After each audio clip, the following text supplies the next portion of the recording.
ఈ దినము సంఘానికి దేవుని సందేశం లూకా సువార్త 17వ అధ్యాయము 11వ వచనం నుండి 19వ వచనం. The Gospel of Luke chapter 17 verses 11 through 19.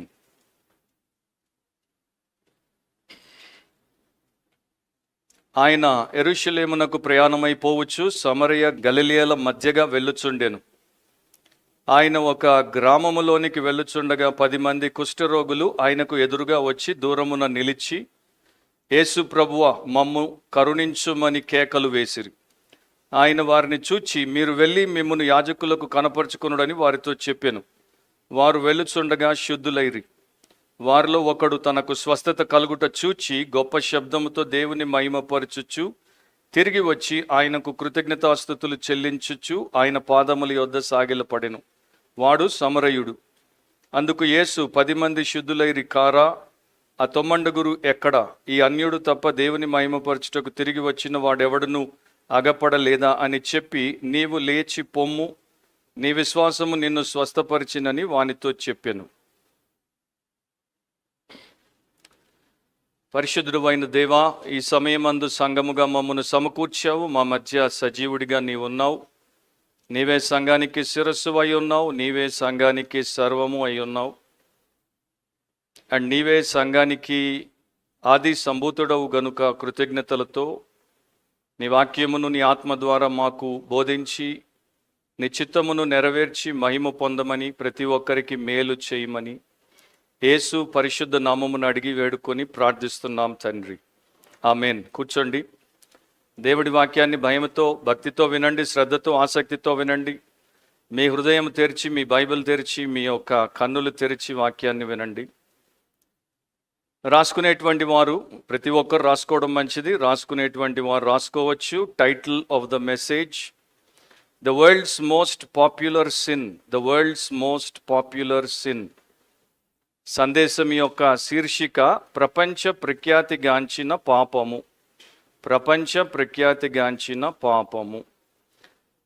లూకా 17లో 11 నుండి 19 వరకు మనకి సుపరిచితమైనటువంటి సంఘటన ఒకటి రాయబడి ఉంది. దాన్ని మనం ఈ సమయంలో వచనం వెంబడి వచనం పూర్తిగా చూడట్లేదు. దాంట్లో ఉన్నటువంటి ఒక మూల విషయాన్ని యేసు ప్రభు దేన్నైతే నొక్కి ఒక్కానించి చెప్పారో, ఎంఫటిక్గా చెప్పారో, దాని గురించి మనకున్న సమయంలో మనము వాక్యమును వింటాం. ఆ యొక్క సంఘటన సారాంశం ఏంటంటే, యేసు ప్రభు మరి ఒక గ్రామంలోనికి వెళుచున్నటువంటి సమయంలో 10 మంది కుష్ఠవారు ఆయనకి ఎదురుపడ్డారు. ఆయన్ని వారు గుర్తుపట్టారు. వెంటనే ఆయనకి మొర్రపెట్టారు, యేసు ప్రభువా, మమ్మును కరుణించుమని కేకలు వేశారు. ఆయన వారిని ఒక ఆదేశం ఇచ్చి పంపించాడు. మీరు వెళ్ళి మీరు యాజకులకు మిమ్మల్ని మీరు కనపరుచుకోండి. సో ఎప్పుడైతే ఆయనను వారు నమ్మారో, ఆయన మాటను వారు గైకొనడానికి ఇష్టపడి వారు యాజకులకు తమను తాము కనపరుచుకోవడానికి వెళ్తున్నారో, యాజకులు హెల్త్ ఇన్స్పెక్టర్స్ అన్నమాట. వారు వీరిని పరిశీలన చేసి వీరికి కుష్టు ఉందో లేదో చెప్తారు. లేదు అంటే వారు తిరిగి సమాజంలోనికి, సమాజం యొక్క కేంద్రంలోనికి వస్తారు, లేకపోతే బయటే ఉంటారు. సో వారు వెళ్ళుచున్నప్పుడు ఆ 10 మంది శుద్ధులయ్యారు.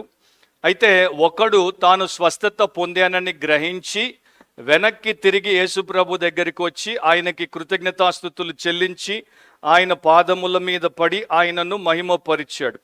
మిగతా 9 మంది ఆయన దగ్గరికి రాకుండా పోయారు. ఇక వారు తర్వాత ఏమయ్యారు అనేది బైబిల్ మనకి చెప్పదు. సో ప్రభు ఆ యొక్క సంఘటనలో 2 గొప్ప విషయాలు లూకా మొదటి నుండి, అంటే 17లో మొదటి నుండి చూస్తే నేర్పినటువంటి విషయాలు ఏంటంటే, ఒకటి నిజమైన విశ్వాసము, రెండవది విశ్వాసము నిజమైనదైతే దాంట్లో ఉండేటువంటి కృతజ్ఞత భావము, లేకపోతే కృతజ్ఞత అనేటువంటి గుణము. Gratitude is a part of salvific faith. ఎవరైనా ప్రభువునందు విశ్వాసం ఉంచితే వారు కృతజ్ఞత పరులవుతారంటే థ్యాంక్ఫుల్ పీపుల్గా ఉంటారు. దేవుడికి, మనిషికి వారు నిరంతరము పొందిన మేలును బట్టి కృతజ్ఞత చెప్పేవారిగా, చేసేవారిగా ఉంటారు.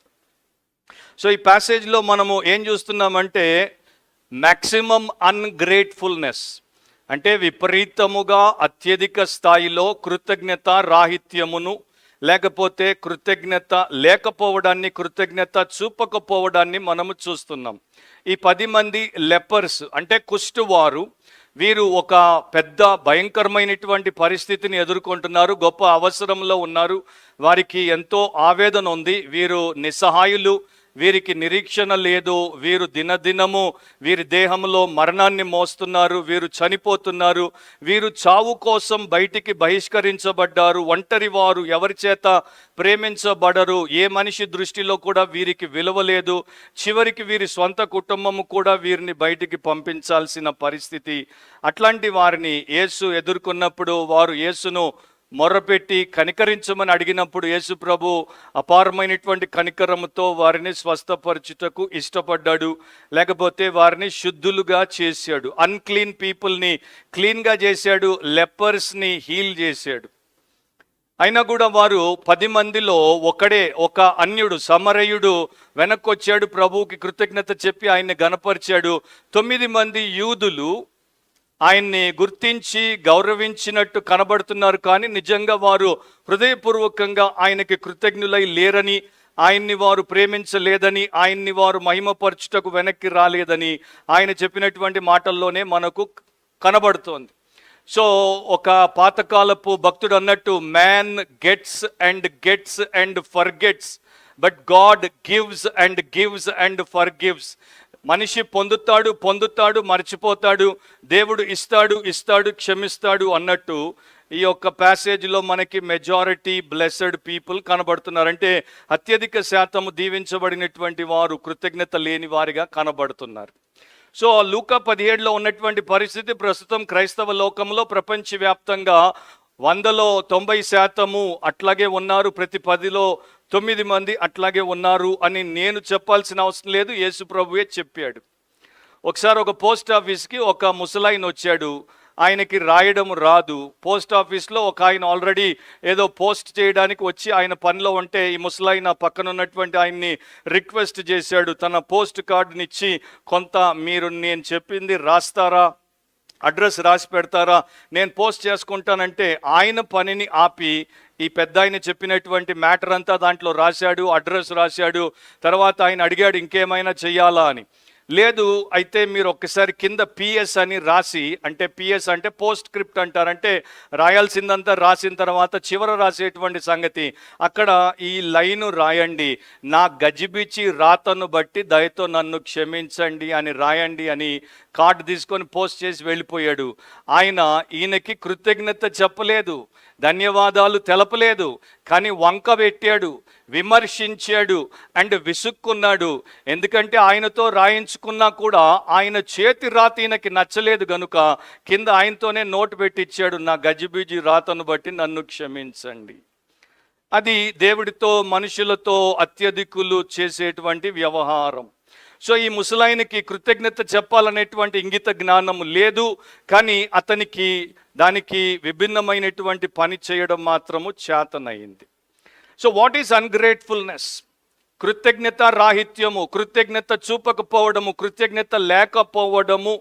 తెలుగులో 2 పదాలు కూడా అట్లాగే సౌండ్ అయ్యేవి మనకు కనబడతాయి. గ్రేట్ఫుల్నెస్ అంటే కృతజ్ఞత, అన్గ్రేట్ఫుల్నెస్ అంటే కృతజ్ఞత. ఆ జ్ఞ అండ్ జ్ఞ, ఘాతుకంలో వాడేటువంటి గా ఉంటుంది చూడండి, ఆజ్ఞ. సో అట్లా ఉండడాన్ని బట్టి ఈ మనుషుల్ని ప్రభు తప్పుపట్టాడు. డిక్షనరీ దీని యొక్క అర్థాన్ని, డెఫినేషన్ని మనకు ఎట్లా ఇస్తుందంటే, ఒకరు చేసిన మేలుకు కృతజ్ఞత చూపకపోవడము, వారిని మెచ్చుకోకపోవడము, తగిన ప్రతిఫలం వారికి ఇవ్వకపోవడము, కనీసం వారికి ధన్యవాదాలు కూడా తెలపకపోవడం. ఇంకో రకంగా చెప్పాలంటే పొందిన దయను మర్చిపోవడము, లేక దానికి తగిన ప్రతిఫలము ఇవ్వకపోవడము, మన దగ్గర ఉన్న వాటిని లేదా మనకు ఇవ్వబడిన వాటిని అభినందించకపోవడము, వాటి విలువను గుర్తించకపోవడము, అండ్ వ్యక్తపరచినటువంటి కృతజ్ఞత కూడా కృతజ్ఞతే. అంటే గ్రేట్ఫుల్నెస్ని మనం ఎక్స్ప్రెస్ చేయకపోతే అది అన్గ్రేట్ఫుల్నెస్గా మన ఎదుట దేవుడికి మధ్యలో నిలబడిపోతుంది. జీన్ డైలీ అనేటువంటి ఒక క్రైస్తవురాలు ఇట్లా రాసింది, కృతజ్ఞత లేని మనుషులు తమ తలలపై పడినటువంటి గింజలను తినే పందుల వంటి వారు. ఆ గింజలు ఏ చెట్టు నుండి పడుతున్నాయో కనీసం ఒక్కసారి కూడా ఆ పందులు ఆ చెట్టు వైపు ఎత్తి, అంటే తల ఎత్తి చూడనే చూడవు. End of quote. Ungratefulness is a disease of the soul. కృతజ్ఞత లేకపోవడం అనేది ఆత్మకు పట్టినటువంటి ఒక వ్యాధి, ఆత్మకున్నటువంటి ఒక రోగం. సో ఈ 10 మందిలో 9 మందికి అట్లాంటి రోగం ఉంది. వారి యొక్క స్కిన్కి లెప్రసీ అనేటువంటి రోగం ఉంది, కుష్ఠ రోగము వారి చర్మం మీద ఉంది. కానీ ఈ యొక్క అన్గ్రేట్ఫుల్నెస్ అనేది వారి యొక్క సోల్కు ఉన్నటువంటి డిజీజ్. వారి ఆత్మకున్నటువంటి రోగం ఏంటి అంటే అన్గ్రేట్ఫుల్నెస్. సౌత్ ఆఫ్రికాలో కేప్ టౌన్ అనేటువంటి పట్టణంలో 1986లో యాంగ్లికన్ చర్చ్కి ఆర్చ్ బిషప్గా పనిచేసి నల్లజాతీయుడు అయినప్పటికీ ప్రపంచంలో 1984లో 2వ నోబెల్ శాంతి బహుమతిని గెలుచుకున్నటువంటి ఆర్చ్ బిషప్ అయినటువంటి డెస్మండ్ టూటు ఈ లూకా 17 గురించి ఇట్లా వ్యాఖ్యానంలో చెప్పాడు. ఆయన్ని కోట్ చేస్తున్నాను. మన ప్రభు 10 మంది కుష్ఠరోగులను స్వస్థపరిచినటువంటి సంఘటన నన్నెప్పుడూ ఆకర్షిస్తూ వచ్చింది. తమ స్వస్థతను ధృవీకరించే యాజకులకు తమను తాము చూపించుకోవడానికి వారు వెళ్తుండగా వారు స్వస్థత పొందారు. కానీ అందరి చేత నిందించబడిన ఒక సమరయుడు మాత్రమే తన కృతజ్ఞతను తెలియజేయడానికి మన ప్రభు యొద్దకు తిరిగి వచ్చాడు. కేవలం ఒక్కడే అలా చేయడము చూసి ఆశ్చర్యపోయిన మన ప్రభు ఆ సమరయునితో, నీవు లేచిపోము, నీ విశ్వాసం నిన్ను స్వస్థపరిచింది అని చెప్పాడు. ఆ సంఘటనలో అప్పటికే వారందరూ స్వస్థపడినట్లు నమోదు చేయబడినందున యేసు తన స్వస్థతను పునరావృతము చేయడానికి ప్రత్యక్షం అవ్వడము వింతగా అనిపిస్తుంది. అంటే ఈ వ్యక్తికి మరలా అట్లా చెప్పడము వింతగా అనిపిస్తుంది. అన్వయించుకోవడం అంటే అప్లికేషన్ ఏంటి? బహుశా ఈ సువార్త సంఘటనలో ఆత్మలో ఉన్న ఒక లోతైన కుష్టు వ్యాధిని, అంటే కృతజ్ఞత లేకపోవడం అనే కుష్టు వ్యాధిని సూచిస్తోందని నేను భావించాను అని టూటు ముగించారు. ఆయన చివర రాసినటువంటి ఇంకొక లైన్ ఏంటంటే, కృతజ్ఞత లేకపోవడము, మెచ్చుకోకపోవడము అంటే నిజానికి రోగగ్రస్తులై ఉండడమే. మన ఆత్మలను నిరాశ, స్వీయ జాలి మరియు ఇతర రకాల ఆత్మీయ కుష్టు వ్యాధుల నుండి శుద్ధి చేసుకోవాలంటే మనము కృతజ్ఞతతో మెచ్చుకునే వ్యక్తులుగా ఉండాలి. End of coat. సో ఈ ప్రకారము మనము బైబిల్ పట్టుకొని చదువుతూ ఉంటాము, ప్రార్థనల్లో పాల్గొంటూ ఉంటాము. కానీ అనేక సందర్భాల్లో తెలుసో తెలియకో చాలా దారుణముగా ఈ విషయంలో మనకున్నటువంటి రోగాన్ని గుర్తించకుండా మనము కొనసాగుతాం. ప్రపంచ ప్రఖ్యాతిగాంచినటువంటి మేధావి, అట్ ద సేమ్ టైం మరి మిలియనీర్ అయినటువంటి ఆండ్రూ కార్నెగీ, ఆయన చనిపోయినప్పుడు ఆయన విల్లు రాశాడు. దాంట్లో ఆయనకి బంధువులు చాలామంది ఉన్నారు. ఒకానొక బంధువు పేరట $1 మిలియన్ రాశాడు దానముగా. కాకపోతే పబ్లిక్ చారిటీకి అంటే ప్రజల క్షేమం కొరకు $365 మిలియన్ వారికి రాసిపోయాడు. సో కార్నెగీ యొక్క లాయర్ దీన్ని చదివినప్పుడు ఏ బంధువుకైతే $1 మిలియన్ ఇవ్వబడుతున్నాయో ఆ బంధువు అందరి ముందు ఇట్లా అనేశాడు, ఒక్క ముష్టి మిలియన్ నా ముఖాన కొట్టి ముఖము ఎరుగనటువంటి ముష్టి వారికి $365 మిలియన్లు దానము చేసినటువంటి వీడు ఎంత శాపగ్రస్తుడు అని కార్నెగీని శాపాలు పెట్టాడు. అది మనిషి యొక్క దృష్టికోణం, అది మనిషిలో ఉన్నటువంటి ఆత్మ సంబంధమైనటువంటి వ్యాధి, లేకపోతే ఆత్మ సంబంధమైన రోగం. రెండవది, ungratefulness is the worst kind of sin. కృతజ్ఞత లేకపోవడము అన్నింటికన్నా ఘోరమైనటువంటి పాపం. నిజంగా చెప్పాలంటే ఒక వ్యక్తిలో ఉన్నటువంటి అత్యంత వికారమైన, అత్యంత వికృతమైనటువంటి లక్షణం ఏదైనా ఉంది అంటే అది కృతజ్ఞత చూపకపోవడం. షేక్స్పియర్ మహాకవి అన్నాడు, ungratefulness is the mother of all other sins అని. అంటే కృతజ్ఞత రాహిత్యము అన్ని పాపాలకు తల్లి వంటిది అని షేక్స్పియర్ ఎప్పుడో రాయడము జరిగింది. మరో పాతకాలపు భక్తుడు దాని గురించి ఇట్లా రాశాడు, తెలుగులో నేను చెప్తున్నాను. ఈ పాపం విషయంలో ఎవరు అజ్ఞానులుగా ఉండలేరు. ఇది దైవ ప్రత్యక్షత నియమానికి, అలాగే ప్రకృతి మనకిచ్చే జ్ఞానానికి వ్యతిరేకమైన పాపం. కృతజ్ఞత లేకపోవడము మన సమస్త కృపలకు కర్త అయినటువంటి దేవుని పట్ల అన్యాయము చేయడమే. ఎందుకంటే ఆయన నామానికి చెందాల్సిన మహిమను అది నిరాకరిస్తుంది. ఆయన మనకు చేసిన మంచితనాన్ని అది వాస్తవికంగా గుర్తించకుండా ఖండిస్తుంది. కృతజ్ఞత లేకపోవడం మనం అనుభవిస్తున్న ఆశీర్వాదాలపై శాపాన్ని తెస్తుంది మరియు వాటిని మన నుండి తీసివేయడానికి వాటిని ఇచ్చేటువంటి దాత అయిన దేవుణ్ణి ప్రేరేపిస్తుంది. End of coat. సో నా ప్రియ క్రైస్తవ సహోదరి సహోదరులారా, వాక్యాన్ని వింటుండగా మనల్ని మనము ప్రశ్నించుకోవడము, మనల్ని మనము పరిశీలన చేసుకోవడము చాలా మంచిది. ఎందుకంటే మనలో మెజారిటీకి ఈ లక్షణము లేదు. కృతజ్ఞుడికి అంటే కృతజ్ఞత లేని వాడికి ఒకే ఒక్క దోషం ఉంటుంది. వాడిని మరి మిగతా పాపాలు చేసేటువంటి, నేరాలు చేసేటువంటి వారితో పోలిస్తే అవన్నీ కూడా వీడి యొక్క దోషం ముందు సద్గుణాలుగా మనకు కనిపిస్తాయి. ఒక దొంగ ఎంత పెద్ద దొంగ అయినప్పటికీ వాడిలో అప్పుడప్పుడు నిజాయితీ ఛాయలు కనబడవచ్చు. ఒక పనికి మాలిన వాడు అప్పుడప్పుడు గౌరవప్రదమైన ఆలోచనలు చేయవచ్చు. అబద్ధాలు చెప్పేటువంటి వాడికి కూడా ఒక్కసారైనా నిజం చెప్పాలనేటువంటి ప్రేరేపణ కలగొచ్చు. వ్యభిచారికి అప్పుడప్పుడైనా నేను పవిత్రంగా ఉంటే ఎంత బాగుండు అనేటువంటి కోరిక పుట్టొచ్చు. కానీ ఒక కృతజ్ఞుడిలో అంటే కృతజ్ఞత లేనటువంటి అన్గ్రేట్ఫుల్ రెచ్లో విమోచన కలిగించేది ఏమీ ఉండదు. కృతజ్ఞుడికి అంటే కృతజ్ఞత లేని వాడికి డబ్బును అప్పగిస్తే వాడు దాన్ని దొంగిలిస్తాడు, గౌరవాన్ని అప్పగిస్తే దానికి ద్రోహం చేస్తాడు, సద్గుణాన్ని వాడు అపవిత్రం చేస్తాడు, రక్తముతో సంక్రమించిన వారసత్వాన్ని దాని విలువలోను పరిమాణములోను తగ్గించేస్తాడు. వాడికి మీరు ఒకవేళ ప్రేమను అప్పగిస్తే భయంకరమైన రసవాదంతో దాన్ని కామంగా మార్చేస్తాడు. అలాంటి కృతజ్ఞత లేనటువంటి వ్యక్తికి మీ మంచి పేరును అప్పగిస్తే వాడు దాన్ని మలినము చేస్తాడు. తమ స్వస్థతకు యేసు కృతజ్ఞతలు చెప్తారు అని ఆశించినటువంటి 10లో 9 మంది ఆయన స్వంత వారు యూదులై ఉండి కూడా ఆయన దగ్గరికి రాకుండా పోయారు. సో ఆ వాక్య భాగాన్ని చదివినప్పుడు, దాని గురించి బోధ విన్నప్పుడు మనం అందరం కూడా వారి వైపు వేలెత్తి వారు ఎంత తప్పు చేశారు అని అనేస్తాం, అలా అనుకుంటాం. కానీ అయినప్పటికీ మనలో అలాంటి గుణమే ఉందని, అట్లాంటి నిర్దయ, అట్లాంటి మరి ఆలోచన లేకుండా కృతజ్ఞత రాహిత్యంగా మనం బ్రతుకుతున్నామని గుర్తిస్తున్నామా?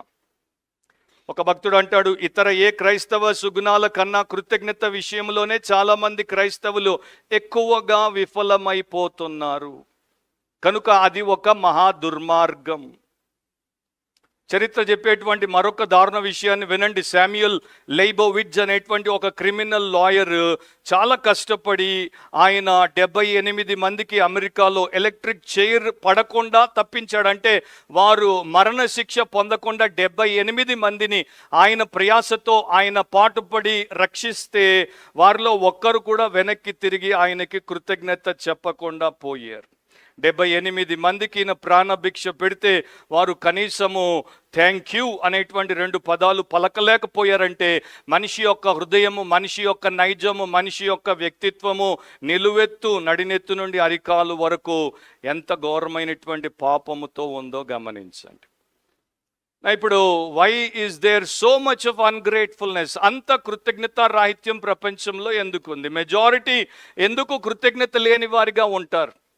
దాన్ని యేసుప్రభు ఎట్లా చూపిస్తాడో మనం చూద్దాం. లూకా సువార్తలోని 17:18 అందుకు యేసు 10 మంది శుద్ధులైరి కారా? సో ఆయన దగ్గరికి 10 మంది కుష్టివారు వచ్చారనేది ఆయన గుర్తించాడు. ఆయన లెక్క పెట్టుకున్నాడు, 10 మంది వచ్చారు కుష్టివారు అండ్ 10 మంది శుద్ధులయ్యారు. ఆ 9 ఎక్కడ?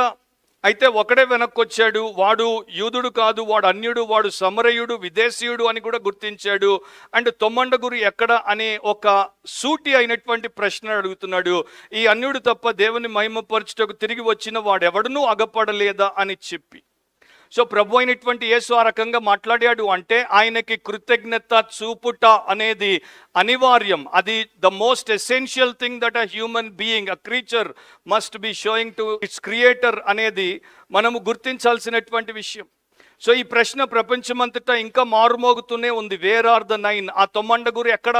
ప్రతి సంఘంలో ఈ ప్రశ్న మారుమోగుతూనే ఉంది. ఆ 9 ఎక్కడ? Wear are the 9? సో ఆయన కనికరాన్ని 10 మంది పొందితే కనికరానికి కృతజ్ఞత చెప్పిన వారు ఒక్కరే. సో మిగతా 9 మంది కనికరాన్ని గుర్తించకుండా కృతజ్ఞత ఎందుకు చెప్పట్లేదు అనేది యేసుక్రీస్తు వేసినటువంటి ప్రశ్న. సో ఆయన ఇతడిని మెచ్చుకున్నాడు, వారిని బట్టి నొచ్చుకున్నాడు అనేది ఆ యొక్క ప్యాసేజ్లో ఆయన చెప్పినటువంటి మాటల్ని బట్టి, ఆయన యొక్క ప్రవర్తనను బట్టి మనం గ్రహిస్తున్నాం. సో మనము ఆయన యందు విశ్వాసం ఉంచి ఆత్మీయ కుష్టుతో, అంటే పాపం అనేటువంటి కుష్టు రోగముతో ఆయన దగ్గరకు వచ్చి ఆయన్ని ఆశ్రయించి కనికరించమని, క్షమించమని, విమోచించమని కోరినప్పుడు ఆయన కనికరించాడు, క్షమించాడు, విమోచించాడు. దానికోసం తన రక్తాన్ని చిందించాడు, ప్రాణాన్ని అర్పించాడు. ఆయన అలా చేసిన తర్వాత మనలో అత్యధికులు మెజారిటీ ఆయనకి తిరిగి ఆ యొక్క కనికర కార్యం కొరకు కృతజ్ఞతలు చెప్పకపోతే, మనల్ని ప్రమాదము నుండి ఆయన తప్పించాడు, నిత్య నాశనము అగ్ని గంధకాలతో మండే గుండము నుండి ఆయన రక్షించాడు, దానికి కృతజ్ఞత చెప్పకపోతే, మనము దేవుడికి శత్రువులంగా ఉన్నప్పుడు తన శిలువ రక్తము చేత సంధి చేసి మనల్ని మిత్రులుగా చేశాడు. ఆయన నామమున మనకు దేవుని పిల్లలగుటకు అధికారం ఇచ్చాడు. ఆయనకి కృతజ్ఞత చెప్పకపోతే, మనకు లోకంలో సమృద్ధి గల జీవము, తరువాత నిత్య జీవాన్ని ఇచ్చాడు. ఆయనకు కృతజ్ఞత చెప్పకపోతే మనకు శాంతి అంటే ఏంటో తెలియదు, మనకి తర్వాత నిశ్చయత అంటే ఏంటో తెలియదు, నిరీక్షణ అంటే ఏంటో తెలియదు, నిజమైన ఆనందం అంటే ఏంటో తెలియదు. అట్లాంటివన్నీ మనకి ఇచ్చినటువంటి ఆయనకి కృతజ్ఞత చెప్పకపోతే ఎట్లా? ఒక్కడే వెనక్కొచ్చి చెప్తున్నాడు. అందుకనే డెస్మండ్ టూటు అంటాడు, ఆ ఒక్కడే, ఆ సమరయుడే దేహానికి ఉన్నటువంటి కుష్టును పోగొట్టుకున్నాడు, ఆత్మకున్నటువంటి కుష్టును కూడా పోగొట్టుకున్నాడు. మిగతా 9 మందికి దేహానికి కుష్టు పోయింది, కానీ ఆత్మలో కుష్టుతోనే బతికారు, కుష్టుతోనే చచ్చారు.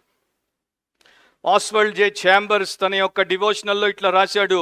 ఆయన అంటాడు, అత్యంత గొప్ప కష్టతరమైనటువంటి విషయం ఆత్మీయతలో మనకు కనబడేది ఏంటంటే, మనకు దేవుడి యందు ఎప్పుడైతే కష్టాలు ఉంటాయో అప్పుడు మన యొక్క దృష్టి దేవుడి మీద, ధ్యాస దేవుని మీద పెడతాం. కానీ ఎప్పుడైతే మనకు దేవుడి దగ్గర ఆశీర్వాదాలు, మేళ్లు లభిస్తాయో వెంటనే మన దృష్టి వాటి మీదకి వెళ్ళిపోయి దేవుడి మీద నుండి తొలగిపోతుంది. సో వీరు కూడా వారి యొక్క దేహాన్ని చూసుకున్నప్పుడు అది శుద్ధి అయింది గనుక, మరి వారి యొక్క కుష్టు ఏ స్థాయిలో ఉందో మనకి బైబిల్ చెప్పట్లేదు, నేను ఊహించి కూడా చెప్పలేను. ఆ కుష్టు శుద్ధి అవగానే వారికి బాగైపోయినటువంటి సంకేతాలు లభించాయి గనుక వారు ఇంకా హుషారుగా, ఇంకా వేగంగా ఆ యొక్క యాజకుడి దగ్గరికి పరిగెత్తుకుంటూ వెళ్ళిపోయారు, ఆ దేవాలయానికి వెళ్ళిపోయారు. త్వరగా మేము దీంట్లో పరీక్ష చేయించుకొని బయటకు వచ్చేస్తే, ఆయన నిర్ధారించేస్తే వీరు క్లీన్ అయిపోయారు, వీరు స్వస్థపరచబడ్డారని నిర్ధారిస్తే మా ఇంటికి పోవచ్చు, మరలా మా యొక్క జీవితాన్ని మేము మొదలు పెట్టుకోవచ్చు, మా ఇష్టానుసారంగా బ్రతకొచ్చు అనుకున్నారు. కానీ ఒక్కడు, నన్ను స్వస్థపరిచినటువంటి ఆయనకి మొదట కృతజ్ఞత చెప్పాలి, మందిరం సంగతి తర్వాత చూస్తాను, యాజకుడికి తర్వాత పోయి కనిపెట్టుకుంటాను, ఆయన సర్టిఫికెట్ ఆ తర్వాత ఎప్పుడో తీరిగ్గా తీసుకుంటాను, అన్నీ అయిన తర్వాత ఇంటికి పోతాను, అప్పుడు యేసు కొరకు నా జీవితాన్ని నేను కేటాయించి బ్రతుకుతాను అనేటువంటి ఉద్దేశంతో వచ్చాడు. రోమా 1:21 అందుకనే దేవుడు వాక్యంలో చెప్తున్నాడు, మరియు వారు దేవుని నెరిగి ఆయనను దేవునిగా మహిమపరచలేదు, కృతజ్ఞతాస్తుతులు చెల్లింపను లేదు గాని తమ వాదముల యందు వ్యర్థులైరి. సో దేవుడికి ఎందుకు కృతజ్ఞతాస్తుతులు చెల్లించలేదో, ఎందుకు చెల్లించకుండా నిర్లక్ష్యం చేయాల్సి వచ్చిందో, దాని గురించి వాదాలు చేసేవారు, సాకులు చెప్పేవారు, కారణాలు చూపేవారు, సమర్థించుకునేటువంటి వారు ఉన్నారు అని ఇక్కడ ఈ వచనంలో దేవుడు మనకి చెప్తున్నాడు. సో ప్రభు పలికినటువంటి మాటల్లో 90 ఉన్నటువంటి సమస్య ఏంటి, ప్రపంచ క్రైస్తవ్యంలో మెజారిటీకి ఉన్నటువంటి సమస్య ఏంటి అనేది మనం చూస్తే కొన్ని లక్షణాలు క్లుప్తంగా చెప్తాను, 6 చెప్తాను, జాగ్రత్తగా మీరు వినండి, రాసుకోగలిగితే రాసుకోండి. మొదటిది, అన్గ్రేట్ఫుల్నెస్ రిజల్ట్స్ ఫ్రమ్ ప్రైడ్. అహంకారం వల్ల కృతజ్ఞత లేకపోవడము కలుగుతుంది. సో ఈ 9 మంది గర్విష్ఠులు, ఈ 9 మంది అహంకారులు, ఈ 9 మంది అపవిత్రులు అంటే అన్క్లీన్, ఈ 9 మంది కుష్ఠరోగులు, దానికన్నా భయంకరమైన పీడ వారికి తెలియకుండా వారికి పట్టింది. అదేంటంటే వారిలో ఉన్నటువంటి గర్వము, వారిలో ఉన్నటువంటి అహంకారం. ఒక అహంకారి ఎప్పుడు కూడా తనకు జరిగినటువంటి మేలు దేవుడు చేసినటువంటి వాడు మనిషి అయినా కూడా దాన్ని ఎక్నాలెడ్జ్ చేయడానికి అంటే దాన్ని గుర్తించడానికి, దాన్ని లెక్కలోకి తీసుకోవడానికి, దేవుడి ద్వారా, మానవుడి ద్వారా నాకు ఈ గొప్ప ప్రయోజనము చేకూరింది అని దాన్ని లెక్కలోకి తీసుకొని తన్ను వంచి వారి ఎదుటకొచ్చి వారి ఎదుట తన్ను సమర్పించుకొని వారికి కృతజ్ఞత హృదయపూర్వకంగా చెప్పడానికి ఇష్టపడడు. వారికి వారి యొక్క ఈగో అడ్డం వస్తుంది. సో ఈ 9 మంది కూడా అంతకుముందు యేసును అంతగా పట్టించుకోలేదు. వీరు మంచి యూదులుగా ఉంటే పట్టించుకునేవారు కానే కాదు. కానీ వారికి ఉన్నటువంటి అక్కర వారు ఆయన్ని ఆశ్రయించేటట్టు చేసింది. వారి యూదా మతమే వారిని బయటికి తరిమేసింది. అండ్ వారు వద్దనుకున్నటువంటి యేసు వారిని దగ్గరికి చేర్చుకొని వారిని శుద్ధులుగా చేశాడు. అయినా కూడా వారిలో ఎంత గర్వం ఉందంటే ఆయన దగ్గరికి వచ్చి ఆయన ఎదుట తల ఒగ్గి కృతజ్ఞతలు చెప్పుట వారికి చేత కాలేదు. సో ప్రైడ్లో ఉన్నటువంటి లక్షణం ఏంటంటే దేవుడు నాకేం చేసినా, మనిషి నాకేం చేసినా అదంతా కూడా నాలో ఉన్నటువంటి యోగ్యతను బట్టి, నాలో ఉన్నటువంటి అర్హతను బట్టి, నాకున్నటువంటి ఇతర విషయాలను బట్టి నేను సాధించుకున్నది అని అనుకోవడం. 1 కొరింథీ 4:7 వాక్యం ఇట్లా చెప్తోంది, ఎందుకనగా నీకు ఆధిక్యము కలుగజేయువాడెవడు? అదో ప్రశ్న. నీకు కలిగిన వాటిలో పరుని వలన నీవు పొందనిది ఏది? అదో ప్రశ్న. పొంది ఉండి పొందనట్టు నీవు అతిశయింపనేలా? మూడో ప్రశ్న. సో ఈ 3 ప్రశ్నలు దేవుడు అడుగుతున్నాడు అపోస్తలులైనటువంటి పౌలు ద్వారా. ప్రతి ఒక్కరిని, కొరింథు సంఘమంతటిని అడుగుతున్నాడు. మీలో ఆధిక్యం ఉంది కదా, దాన్ని మరి ఎవరు కలుగు చేశారు? నీవు పరుని వలన పొందనిది ఏదైనా నీ జీవితంలో ఉందా? పొంది కూడా పొందనట్టు ఎందుకు అతిశయిస్తున్నావు? ఎందుకు గర్విస్తున్నావు? ఈ లోకంలో మనమందరము కూడా డిపెండెంట్లమే. అంటే మనమందరము ఒకరి మీద ఒకరము ఆధారపడేవారము. ఇటు దేవుడి మీద ఆధారపడతాము, ఇటు సంఘం మీద, సమాజం మీద ఆధారపడతాము. నేను దేవుణ్ణి ఆధారము చేసుకోకుండా నన్నే ఆధారంగా చేసుకొని బ్రతుకుతాను అనేవాడు మూర్ఖుడు, గర్వాంధుడు. అంటే నాకు ఎవరూ అక్కర్లేదు, నాకు నా దేవుడు ఉన్నాడు, ఆయనతో సంబంధం ఉంది, ఇతరులతో నాకు పని లేదు అనుకునేవారు పరమ మూర్ఖులు. సో ఇటు ఆధారపడి బ్రతుకుట అది వీరిలో లేదు గనుక వీరు మరి గర్విష్ఠులు గనుక ఆ ప్రకారం కనబడుతున్నారు. రెండవ కారణం, ungratefulness is a feature of selfishness. కృతజ్ఞత లేకపోవడము స్వార్థం యొక్క లక్షణం. 10 మంది కనికరము కోసం మొర్రపెట్టారు, కేకలేశారు. 10 మంది మీద నిష్పక్షపాతంగా యేసుప్రభు కనికరం చూపాడు. అందరికీ ఒకే మేలు చేశాడు, ఒకే స్థాయిలో చేశాడు. కానీ 9 మంది ఆయన దగ్గరికి రాకుండా పోయారు. ఒకడు మాత్రం వెనక్కి వచ్చాడు. ఆ కనికరాన్ని బట్టి ఆయన దగ్గరికి వచ్చి కృతజ్ఞత చూపాడు. హృదయంలో ఆయనకి ఏ స్థానం ఇచ్చాడో ఆ వ్యక్తి సమరయుడు మనకి చూపిస్తున్నాడు. మరో ప్యూరిటన్ భక్తుడు ఇట్లా రాశాడు, తెలుగులో అనువదించి చెప్తున్నాను, కోట్: పాపి తన పాపాల నుండి, చెడు అలవాట్ల నుండి క్షమాపణ మరియు విమోచన కోసం దేవునికి మొర్రపెడతాడు. రోగి తనపై కరుణ చూపి తనను స్వస్థపరచమని దేవునికి మొర్రపెడతాడు. రుణగ్రస్తుడు తన అప్పులన్నింటి నుండి బయటపడి స్వేచ్ఛ పొందడానికి సహాయం చేయమని దేవునికి మొర్రపెడతాడు. శాంతి లేని వ్యక్తి తనకు శాంతిని ప్రసాదించి తన ఆత్మను ఆశీర్వదించమని దేవునికి మొర్రపెడతాడు. నిరాశలో ఉన్న వ్యక్తి సహాయము చేసి నిరీక్షణ దయచేయమని దేవునికి మొర్రపెడతాడు. విచ్ఛిన్నమైన కుటుంబ యజమాని తన కుటుంబాన్ని తిరిగి నిర్మించుకోవడానికి సహాయం చేయమని దేవునికి మొర్రపెడతాడు. అవసరంలో ఉన్న వ్యక్తి కరుణ చూపి తన అవసరాన్ని తీర్చమని దేవునికి మొర్రపెడతాడు. అండ్ దేవుడు మహా కనికరం గలవాడు గనుక వారి మీద కృప వర్షాన్ని కురిపిస్తాడు. వారికి కావలసిన మేళ్ళన్నీ చేస్తాడు. వారు వెంటనే వాటిని మర్చి వెళ్ళిపోతారు. End of coat. సో మిమ్మల్ని మీరు, దేవుడు మీకు అనుగ్రహించినటువంటి అపారమైన లెక్కకు మించినటువంటి ఆశీర్వాదాల కొరకు మీ జీవితం అంతా, మీకున్న ప్రతి శ్వాస, మీ గుండె కొట్టే ప్రతి పోటుకు ఆయనకి కృతజ్ఞతలు చెప్పినా తక్కువే అని ఎప్పుడైనా భావించారా? ఎప్పుడైనా అట్లాంటి ఆలోచన మీకు వచ్చిందా? చాలామందికి రాదు. ఎందుకంటే మన గుణం ఏంటంటే మనము స్పాంజీ వంటి వారం. స్పంజి ఏమి ఇవ్వదు, పీల్చుకుంటుంది, బయట ఉన్నదంతా పీల్చుకుంటుంది. మనం ఇసుక వంటి వారం. ఇసుక ఏమి ఇవ్వదు, పైన పడిన నీళ్ళన్నింటినీ తాగేస్తుంది. సో మనము జలగ వంటి వారం. ఎప్పుడు చూసినా ఇమ్ము అని లాగేస్తుంటాం, పీల్చేస్తుంటాం, కానీ బయటికి ఏమీ ఇవ్వం. సో ఆ రకంగా ఉండడానికి కారణం ఏంటంటే స్వార్థం. కృతజ్ఞత రాహిత్యం అంటే పూర్ణ స్వార్థముతో నిండి ఉండట. మూడవది, రాసుకునే వారికి, ungratefulness is a product of gross negligence. కృతజ్ఞత లేకపోవడం అనేది ఘోరమైన నిర్లక్ష్యం యొక్క ఫలితం. ఎవరిలో అయితే ఘోరమైన నిర్లక్ష్యత ఉంటుందో వారు కృతజ్ఞత చెప్పాలి అనేటువంటి ఆలోచనను బొత్తిగా చెయ్యరు. దాన్ని వారు నిర్లక్ష్యం చేస్తారు. వారికి దేవుడు చేసినటువంటి మేలును బట్టి థ్యాంక్స్ గివింగ్ మీటింగ్ వారే పెట్టినా దాంట్లో వారు నిండైన హృదయంతో, పూర్ణమైనటువంటి భయము, భక్తితో, వినయముతో, విధేయతతో దేవుడికి కృతజ్ఞత చెప్పరు. దాన్ని ఒక వేడుకగా వాడుకుంటారే తప్ప దాన్ని దేవుడికి హార్ట్ ఫెల్ట్ గ్రాటిట్యూడ్ని చూపించేటువంటి ఒక ప్రేయర్ మీటింగ్గా చేసుకునేటువంటి వారు చాలా తక్కువ. సో దేవుడికి కృతజ్ఞత చెప్పకపోవడం, దేవుడి యొక్క నామమున మేలు చేసినటువంటి వారికి కృతజ్ఞత చెప్పకపోవడం అంటే బహుఘోరమైన నిర్లక్ష్యమే. సో ఇట్లా మీరు ఆలోచించండి, ఒకవేళ మనము దేవుణ్ణి నిర్లక్ష్యం చేసినట్టు కొన్నింటిని నిర్లక్ష్యం చేస్తే మన పరిస్థితి ఎట్లా ఉంటుంది? ఒకవేళ మన శ్వాసను మనము నిర్లక్ష్యం చేస్తే మనకు ఎలాంటి పరిస్థితి ఎదురవుతుంది? ఒకవేళ మన గుండె కొట్టుకోవడం నిర్లక్ష్యం చేస్తే ఎట్లా ఉంటుంది? ఒకవేళ మన బ్రెయిన్ కాంప్లెక్స్ ఫంక్షన్స్ని చేయడము నెగ్లెక్ట్ చేస్తే మన పరిస్థితి ఎట్లా ఉంటుంది? మరి ఇవన్నింటినీ మనకిచ్చి వాటిని సజావుగా క్రమం తప్పకుండా అమోఘమైన రీతిలో ప్రతిరోజు ఏ బయట సహాయం లేకుండా పనిచేసేటట్టు మన దేహంలో పెట్టిన దేవుణ్ణి నిర్లక్ష్యం చేస్తే, ప్రతి క్రిస్మస్కి ఒక క్రైస్తవురాలికి ఉన్నటువంటి పిల్లలకి ఆమె తల్లి మరి గిఫ్ట్లు ఇచ్చేది. సో ఆమె పిల్లలకి చెక్ రాసి డబ్బు పంపించేది, వారికి తల్లి కొనిపెట్టేది.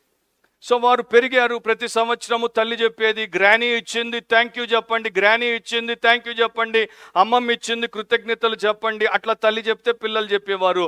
ఇప్పుడు వారు పెరిగారు, వారికి బుద్ధి వచ్చింది, విఘ్నత ఉంది కనుక ఈ సంవత్సరం నేను చెప్పను, వారంతటా వారే చెప్పాలి అనుకుంటే ఆ సంవత్సరం మళ్ళా గ్రానీ గిఫ్ట్లు ఇచ్చింది, డబ్బు ఇచ్చింది, కానీ ఒక్క పిల్లలు కూడా కృతజ్ఞతలు చెప్పలేదు.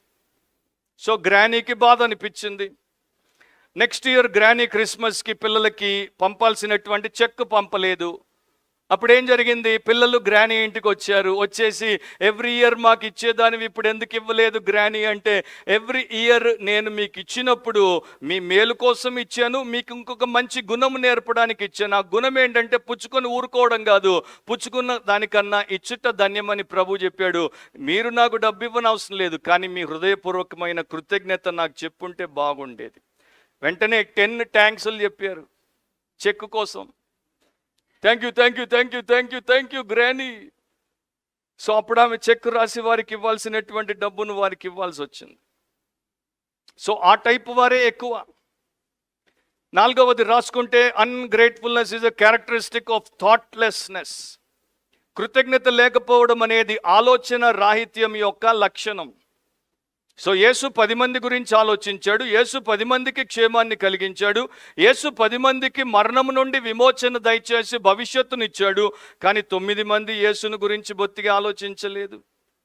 ఒక సమరయుడు యేసుకి దూరంగా ఉండాల్సినటువంటి వాడు, సమరయులకు యూదులకు పడదు అయినా కూడా అతడు ఆలోచించాడు. అందుకనే నేను రక్షించబడినప్పుడు నా సాక్ష్యము చాలామంది అడిగేవారు. సో మెసేజెస్లోనే ఒక 5 నిమిషాలు 7 నిమిషాలు సాక్ష్యం చెప్పినప్పుడు వారు నాతో అనేవారు, మీరు అన్యుడి గనుక మీకు అంత రోషం ఉంది దేవుడు అంటే, మీరు అన్యుడి గనుక మీకు యేసు ప్రభు అంటే అంత నిష్ట ఉంది, మేము దీంట్లోనే పుట్టాం, దీంట్లోనే పెరిగాం, దీంట్లోనే బతికేస్తున్నాం, మాకు ఇది అంత పెద్దగా ఏమీ అనిపించదు అన్నటువంటి వారే ఎక్కువ. అది కరెక్ట్ అని నేను చెప్పట్లేదు, కానీ ఇక్కడ మనం చూస్తే మాత్రము ధన్యుల కన్నా ఒక అన్యుడు యేసుకి నచ్చింది చేశాడు. సో వీరు ఆలోచించలేదు, అతడు ఆలోచించాడు. యూదులు అంత ధర్మశాస్త్ర సంబంధమైనటువంటి జ్ఞానాన్ని కలిగి, జ్ఞాన స్వరూపుడైనటువంటి దేవుణ్ణి కలిగి ఆలోచించలేకపోయారు. ఒక అన్యుడు ఆలోచించాడు. ఈ రోజున మనం చూస్తే బైబిల్ చదివేటువంటి, బైబిల్ మార్చేటువంటి, ప్రార్థనలు చేసేటువంటి, థియాలజీని తల నుండి అరికాలి వరకు పట్టించుకున్నటువంటి సో కాల్డ్ థియలాజికల్ సైన్స్కి లేనటువంటి ఇంగిత జ్ఞానం ఒక ఏథీస్ట్కి ఉంది. ఏథీస్ట్కి ఎవడైనా మేలు చేస్తే థ్యాంక్స్ చెప్తాడు, ఏథీస్ట్కి ఎవడైనా మేలు చేస్తే గిఫ్ట్ ఇస్తాడు, ఏథీస్ట్కి ఎవడైనా మేలు చేస్తే సత్కరిస్తాడు, 10 మందిని సొంత ఖర్చు పెట్టి పిలిచి మరి. సో క్రైస్తవులు ఈ విషయాలు ఆలోచించుట లేదు, విశ్వాసులు ఈ విషయాలు ఆలోచించుట లేదు, దేవుని పిల్లలు ఆలోచించుట లేదు, పరిశుద్ధులు ఆలోచించుట లేదు, యేసు శిష్యులుగా చలామణి అవుతున్నటువంటి వారు ఆలోచించుట లేదనే కదా అర్థం. సో ఇంతగా దేవుడు నన్ను దీవిస్తే, నా యొక్క దీవెనలను నేను లెక్క పెట్టుకుంటే, వాటి గురించి నేను కాసేపు ధ్యానము చేస్తే, వాటి యొక్క విలువ ఏంటో నేను కనీసం అంచనా అయినా వేస్తే, అవి ఎంత గొప్పవో నేను ఎట్లా మరి తెలుసుకోకుండా ఉంటాను. నేను బొత్తిగా వాటిని పట్టించుకోవట్లేదు, వాటి మీద నా మనసు నిలపను. దేవుడి మీద కానీ, ఆయన మంచితనం మీద కానీ, ఆయన ఉచిత కృపా వరాల మీద కానీ నేను మనసు పెట్టను. సో మనము కృతజ్ఞత చూపనప్పుడు ఏమి చేస్తామన్నవి కూడా కొన్ని చెప్పనివ్వండి. వివరించడానికి సమయం లేదు. యాక్చువల్గా అదొక్కటే, ఆ పేరా ఒక్కటే నేను చెప్పబోయేవే 1 గంట మెసేజ్ ఇవ్వాలనిపించింది నాకు. కానీ వద్దులేండి ప్రభు అని వదిలేశాను. కానీ ఒక్కొక్క పాయింట్ చెప్తాను. ఆ పాయింట్ మీరు గ్రహిస్తే మీకు గొప్ప మేలు జరుగుతుంది. మనము నిజంగా కృతజ్ఞత చూపించనప్పుడు ఏమి చేస్తాము అంటే, మొదటిది దేవుణ్ణి ఘనపరచము, రెండవది దేవుణ్ణి మహిమపరచము, మూడవది దేవునికి లోబడము, నాలుగవది దేవుని చిత్తాన్ని అనుసరించము, ఐదవది ఆయన వాక్యాన్ని తెలుసుకోవడానికి తగినంత శ్రద్ధ చూపము. ఇది పైపైన చదివే గ్రంథము, ఇది మన బ్రతుకు తెరువు గ్రంథము కాదు, ఇది పైపైన చదివే గ్రంథము. ఈనాడు చదివినంత శ్రద్ధతో దీన్ని చదివుంటే నాకెంతో ధన్యత వచ్చేది. నా యొక్క ఫిజిక్స్, కెమిస్ట్రీ, జువాలజీ, బయాలజీ మనుషుల రాతల పుస్తకాలు చదివి ఉంటే నాకు మరి వచ్చేటువంటి మార్కుల కన్నా ఈ గ్రంథం చదివి ఉంటే నా జీవితానికి ఎన్నో ఎక్కువ మార్కులు పడేవి. కానీ నాకు దేవుడు అంటే కృతజ్ఞత లేదు. ఎంతోమంది రక్తము అనేది సిరాగా మారి ఒక్కొక్క అక్షరముగా నమోదు చేయబడినటువంటి పరిశుద్ధ గ్రంథాన్ని దేవుడు నా చేతుల్లో పెట్టాడు. కానీ నేను దాన్ని బేఖతరు చేస్తాను అంటే నాకు దేవుడి పట్ల కృతజ్ఞత లేదు. ఆయన హృదయానికి దగ్గరైన విషయాల పట్ల నేను శ్రద్ధ చూపనప్పుడు, అంటే దేవుడికి ఏది ఇష్టమో దాన్ని నేను పట్టించుకోనప్పుడు, ఆయనకు అత్యంత ప్రియమైన వధువైన ఆయన యొక్క సంఘాన్ని నేను నిర్లక్ష్యం చేసినప్పుడు, ఇక సంఘం గురించి ఏమి చెప్పమంటారు? పాస్టర్ సంఘం గురించి చెప్పకపోతే దేని గురించి చెప్తాడు? చర్చిని నేను నెగ్లెక్ట్ చేసినప్పుడు. ఆ రోజుల్లో అయితే every day they used to gather as the church. ఆది సంఘము ప్రతిరోజు 365 రోజులు సంఘముగా కూడుకునేది. వారు అట్లా కూడుకుంటే అరెస్టులు జరిగేవి, వారు అట్లా కూడుకుంటే వారి మీద దాడులు జరిగేవి, వారు అట్లా కూడుకుంటే వారి ఆస్తులు జప్తు అయ్యేవి, వారు అట్లా కూడుకుంటే వారిని హతసాక్షులుగా చంపేసేవారు. 365 days వారు దేవుడికి ప్రార్థన చేస్తే 10 రోజులు మేడ మీద గదిలో ప్రార్థన చేశారు. ఎన్నిసార్లు బాత్రూమ్కి పోయారో, వారికి ఎన్ని వాటర్ బాటిల్స్ పెట్టాల్సి వచ్చిందో, వారు ఎన్నిసార్లు మెట్లు దిగి బజారుకు పోయి కావలసిన రస్కులైనా కొనుక్కొద్దామని పోయారు. మీరు ఇమాజిన్ చేయండి, 10 days కంటిన్యూస్గా వారు మేడ మీద గదిలో ఎట్లా ప్రార్థన చేయగలిగారు? అది కూడా యేసు ప్రభు అంటే అంత మరి విద్రోహము ఆ దేశంలో ఉన్నప్పుడు, ఆయన అంటే గిట్టని వారే చుట్టుముట్టినప్పుడు వారు ఎట్లా ఉండగలిగారు? అండ్ మనం ఎట్లా అంత ఆయన మనకి ప్రాణం ఇచ్చాడు, ఆయన మనకి జ్ఞానం ఇచ్చాడు, ఆయన మనకి బ్రతకడానికి ఒక ఆధారం ఇచ్చాడు, అన్ని కలిగి మనము కనీసము చర్చికి టైంకి కూడా రాలేకపోతున్నామంటే షేమ్ ఆన్ యూ క్రీచర్స్. మిమ్మల్ని కాదు నేను అనేది, నా మెసేజ్ వినేవారందరినీ. ఎవరైతే నేను క్రైస్తవుణ్ణి, క్రీస్తు వాడను అనుకుని క్రీస్తు లక్షణములో అనువు కాదు కదా, ఆ యొక్క నానో ఇది కూడా లేనటువంటి వ్యక్తిని నేను అంటున్నాను. సో వీరు వ్యక్తిగత ప్రార్థనలో కానీ, సామూహిక ఆరాధన అంటే సంఘ ఆరాధనలో కానీ ఆయన సన్నిధి పట్ల ఆసక్తి చూపరు. అదే టైంలో ఆవులింతలు వస్తాయి, అదే టైంలో వారికి నిద్ర వస్తుంది, అదే టైంలో నానా రకాలైనటువంటి విషయాలు వారు చేస్తూ ఉంటారు. ఆయన కార్యమును ముందుకు నడిపించడానికి వారు ఏమీ చేయనప్పుడు, అలాంటప్పుడు మనము ఎంత కృతజ్ఞులమో, అంటే ఎంత అన్గ్రేట్ పీపులో మనల్ని మనము చూపిస్తున్నాం.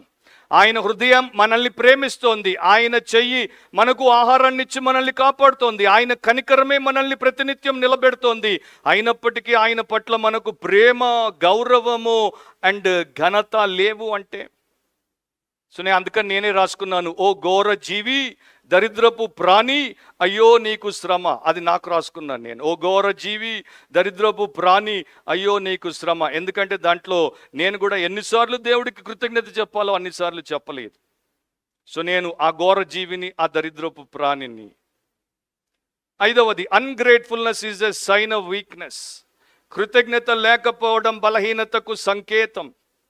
ఆత్మీయంగా నేను బలాఢ్యుడను, ఆత్మీయంగా నేను అభిషిక్తుడను, ఆత్మీయంగా నేను యోధుడను, నేను ఆత్మీయ వీర వనితను అని అనుకుంటూ ఉండొచ్చు మీరు. కానీ 9 మందిలో మీరుంటే మీరు అత్యంత బలహీనులు. కృతజ్ఞత చెప్పలేని వారికన్నా భయంకరమైనటువంటి బలహీనులు మరొకరు లేరు.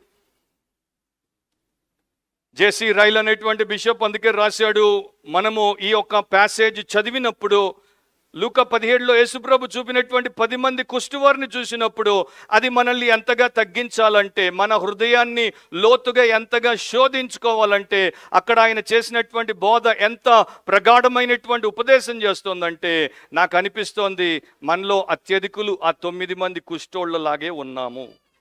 End of quote. చివరిది, ungratefulness is a mark of wickedness. కృతజ్ఞత లేకపోవడము దుష్టత్వానికి చిహ్నం. సంఖ్యాకాండం 14వ అధ్యాయం, పాత నిబంధనలో సంఖ్యాకాండము, తర్వాత పాత నిబంధన నిర్గమకాండం మనం చూసినప్పుడు, ముఖ్యంగా సంఖ్యాకాండంలో ఇశ్రాయేలీయులు దేవుడు చేసిన మేళ్లను మర్చిపోయి ఆయన వారికి ఇవ్వనటువంటి విషయాల కొరకు ఎంత సనిగి గొనిగి ఆయన మీద ఫిర్యాదు చేశారో, మోషే మీద ఫిర్యాదు చేశారో మనకి తెలుసు. సో సంఖ్యాకాండము 14:27 అంటే 14:27, నంబర్స్ 14:27లో దేవుడు అంటున్నాడు, నాకు విరోధముగా సనుగుచుండు ఈ చెడ్డ సమాజమును నేను ఎంతవరకు సహింపవలెను? ఇశ్రాయేలీయులు నాకు విరోధముగా సనుగుచున్న సనుగులను విని ఉన్నాను. ఏ సమాజాన్ని అయితే పరిశుద్ధ జనాంగం అన్నాడో, హోలీ కాంగ్రిగేషన్ అన్నాడో, ఏ సమాజాన్ని అయితే నా స్వకీయ సాంపాద్యం అన్నాడో, మై ఓన్ పొజెషన్ అన్నాడో, మై ఓన్ పెక్యూలియర్ పీపుల్ అన్నాడో, వారినే దేవాది దేవుడు ఈవిల్ కాంగ్రిగేషన్ అంటున్నాడు, ఈ చెడ్డ సమాజం అంటున్నాడు. అంటే ఆయన హృదయము ఎంతగా ఆయాసపడుందో చూడండి. చెడ్డ సమాజం. సో మనల్ని అట్లా అంటే, విడబ్ల్యూసిలో ఉన్నది చెడ్డ సమాజం, evil congregation, thankless people are filled in VWC. అంటే నన్నంటే, నా కుటుంబాన్ని అంటే, నిన్నంటే, నీ కుటుంబాన్ని అంటే. రాజైనటువంటి ఫిలిప్ కాలంలో ఒక సైనికుడు ఆయనకి చాలా ఉపయోగపడేవాడు. ఆ సైనికుడు పేదవాడు, కానీ వీరోచితమైనటువంటి కార్యాలు చేసేవాడు.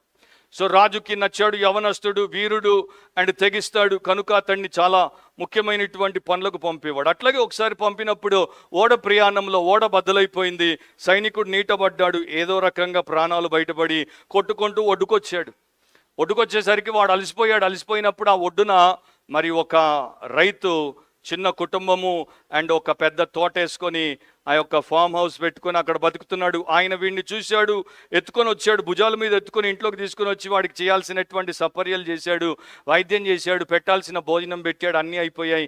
వాడు కోలుకున్నాక వెనక్కి పోతున్నప్పుడు చెప్పాడు, నీ మేలు నేను జన్మలో మరవను, నేను తప్పకుండా రాజుగారికి చెప్తాను, నీకు చేతనైనంత ప్రయోజనాన్ని చేకూరుస్తాను అని.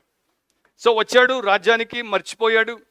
కొంతకాలం తర్వాత అతనికి ఆ తోట మీద మనసు పడింది, ఆ పేద రైతు యొక్క తోట మీద మనసు పడింది. సో రాజు అతనితో మాట్లాడుతున్నప్పుడు చెప్పాడు, రాజా నేను అట్లా బయటపడ్డాను, కానీ రైతు నన్ను రక్షించాడు, నాకు అన్ని రకాల పరిచర్యలు చేశాడు, ప్రాణం నిలబెట్టాడని చెప్పలేదు. అయితే ఆ సముద్ర పొడ్డున నేను పడినప్పుడు, నేను కోలుకుంటున్నప్పుడు అక్కడ తోట కనపడింది, ఫామ్ హౌస్ ఉంది, చాలా బాగుంది అన్నప్పుడు, మరి అది ఎవరిది అంటే ఒక రైతు ఉన్నాడులేండి, వాడి దేశానికి ఎప్పుడు ఏమీ చేయలేదు, వాడిది అన్నాడు. సో రాజు అన్నాడు, మరి నేను నీకేమైనా చేయాలా అంటే ఆ తోట నా పేరున నాకు ఇప్పించేయండి అంటే, ఓకే నువ్వు చాలా మంచివాడవు కనుక వెంటనే మన సైన్యాన్ని తీసుకెళ్ళి దాన్ని నీ పేరట చేసుకోమంటే అతడు వచ్చి ఆ రైతును బయటికి తరిమి తీసేసుకున్నాడు. ఎంత దుష్టుడో చూడండి. కానీ రైతు యథార్థపరుడు, ఇతరుల సహాయము కొరకు వెచ్చించేవాడు కనుక నేరుగా రాజుగారి దగ్గరికి వచ్చి బతిమిలాడి మరి రాజైనటువంటి ఫిలిప్ యొక్క సమక్షంలోనికి వచ్చి జరిగిన స్టోరీ అంతా చెప్పేసరికి ఫిలిప్కి ఎంత కోపం వచ్చిందంటే ఆ సైనికుడిని పిలిచాడు అండ్ అక్కడ ఉన్నటువంటి తన పరివారాన్ని పిలిచి వేడిగా ఒక ముద్ర తయారు చేయించాడు, ది అన్గ్రేట్ఫుల్ గెస్ట్ అని. అంటే కృతజ్ఞత లేనటువంటి అతిథి అనేటువంటి మాటల్ని ఇంగ్లీష్లో తయారు చేయించి వీడిని నలుగురు పట్టుకుంటే ఆ సైనికుడి యొక్క నుదుటి మీద ది అన్గ్రేట్ఫుల్ గెస్ట్ అని, వాడు చచ్చిన తర్వాత కూడా పోకుండా ఆ ముద్ర వేయించేసాడు. దేశంలో వాడు ఎక్కడికి పోయినా కూడా వాడిని ఇష్టపడకుండా వాడిని తరిమేవారే తప్ప ఒక్కరు కూడా వాడిని రమ్మన్నవారు లేరు. కారణం ఏంటి? చేసిన దానికి చేసినంత. How to overcome my ungratefulness, నాలో ఉన్నటువంటి కృతజ్ఞత రాహిత్యాన్ని నేను ఎలా జయించగలను? 4 విషయాలు. By recognising to be grateful, కృతజ్ఞత కలిగి ఉండునట్లు నేను గుర్తించగలగాలి. గుర్తించుటకు నేను సిద్ధపడాలి. యాకోబు 1:17 ఏమనుంది? శ్రేష్టమైన ప్రతి ఈవియు సంపూర్ణమైన ప్రతి వరమును పరసంబంధమైనదై జ్యోతిర్మయుడగు తండ్రి యొద్ద నుండి వచ్చును. సో నా జీవితంలో నేను పొందినటువంటి శ్రేష్టమైన ప్రతి ఈవి, సంపూర్ణమైన ప్రతి వరము అది ఇహ సంబంధమైనది, భూ సంబంధమైనది కాదు. అది నా యొక్క సాధన వల్ల, నా సంపాదన వల్ల వచ్చింది కాదు. అది ఉచితమైన కృపావరముగా పరలోకమందున్న జ్యోతిర్మయుడగు తండ్రి నాకు అనుగ్రహిస్తే నేను పొందాను. డైరెక్ట్గా ఇండైరెక్ట్గా దేవుడే నాకు సమస్తమును ప్రొవైడ్ చేశాడు.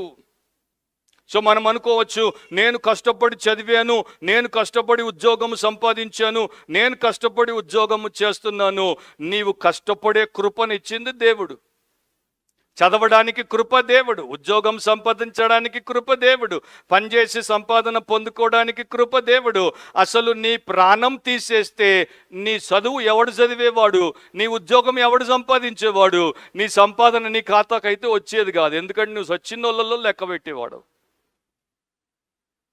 డైరెక్ట్ ఇండైరెక్ట్ ట్రాన్సాక్షన్స్ ఉంటాయి దేవుడితో. మనం ఓన్లీ డైరెక్ట్ ట్రాన్సాక్షన్స్ చూస్తుంటాం. దేవుడు ఈ రోజున కొందరు చెప్పినట్టు నీ ఖాతాలో 10 లక్షలు వేస్తాడు, అట్లా వస్తే దేవుడు ఇచ్చాడు అనుకోవడం కాదు. పుట్టినప్పటి నుండి నీకు ఎన్ని శ్వాసలు ఇచ్చాడు, పుట్టినప్పటి నుండి నీ రక్తము ఎన్ని మైళ్ళు పరిగెత్తేందుకు సహాయం చేశాడు, పుట్టినప్పటి నుండి నీ గుండె ఎన్ని పోట్లు పొడిచి ఇంకా బాగుండేటట్టు ఆయన చూశాడు.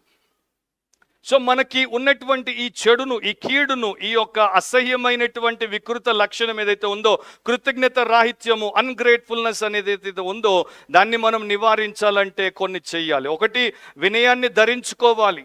మనలో ఉన్నటువంటి అల్పత్వాన్ని, మనకున్నటువంటి అనర్హతను మనము గుర్తించి దాని విషయమై సరైన అవగాహన పెంపొందించుకోవాలి. I'm nothing, I'm nothing, I'm nothing should be our constant confession.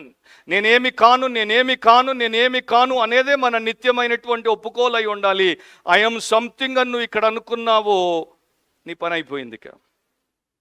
ప్రతి దయ, ప్రతి కనికరాన్ని, దాని యొక్క పూర్ణ ప్రాముఖ్యతను మనం గుర్తించాలి. ఏ పాపాన్ని కూడా చిన్నదిగా తీసేయకూడదు, ఏ దయా కనికరాలను కూడా చిన్నవిగా పరిగణించకూడదు. మనకు దేవుడిచ్చినటువంటి కృపలన్నింటినీ, కనికరాలన్నింటినీ సమగ్రంగా మనం పరిశీలన చెయ్యాలి. యూరోప్లో ఒకసారి నేను 10 యూరోలు ఇస్తే వారు నాకు అంతా చిల్లర ఇచ్చారు. కప్పుచినో కాఫీ జస్ట్ 1.5, 8.5 నాకు యూరోలు చిల్లర ఇచ్చారు.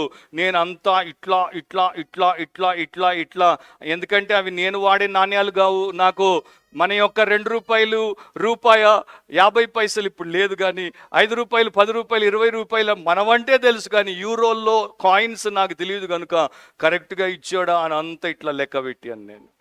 సో అట్లా దేవుడు చేసినటువంటి ఈరోజు కృపలు, ఈరోజు కనికరాలు, ఈరోజు క్షమాపణలు మనం లెక్క పెట్టుకుంటే ఎంత ఆలోచన దేవుడు మనకిస్తాడు. ఆయన కృతజ్ఞతకు నిరంతర కారణం మనకు కనిపిస్తుంది. ఆయన దయలన్నింటినీ కూడా మనము పోల్చి చూసుకోవలసినటువంటి వారమై ఉన్నాం. మనకున్న యోగ్యతలను, ఆయన దయలను, మన ఆగ్రహాలను ఒక త్రాసులో పెట్టి ఆయన మనకు చూపిన అనుగ్రహాలను ఇంకో త్రాసులో పెట్టండి.